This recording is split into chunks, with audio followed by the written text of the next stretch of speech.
જય શ્રી ગણેશ, રાધે રાધે. તો આપણે ઉઠી ગયા છીએ, ફટાફટ આપણો બ્લેન્કેટ વાળીને મૂકી દઈએ, બાકી મમ્મી ઉપર આવીને આપણને ધોઈ દેશે. ફટાફટ કપડાં વાળી નાખ્યા છીએ અને હવે નાહવા જઈએ છીએ. આપણે ફટાફટ મસ્ત નાહી લીધું છે, નાહી અને મસ્ત રેડી થઈ ગયા છીએ.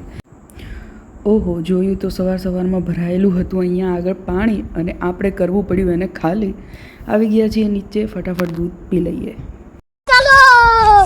रोम रोम भाइयों, ये शाम का दिलकश मंजर के साहिल और समंदर कहते हैं आप न जाए हम पर ये करम.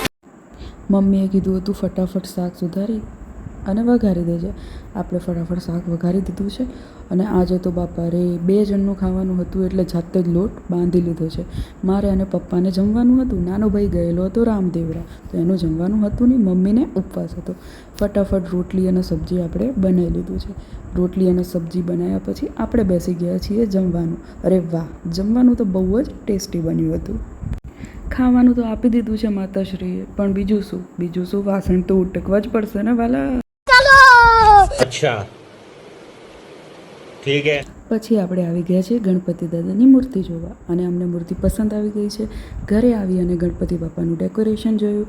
એના પછી મમ્મીએ કીધું કે તું દીવા કરી નાખ, એટલે અમે દીવા અને પૂજા મસ્ત રીતે ભગવાનની કરી દીધી છે.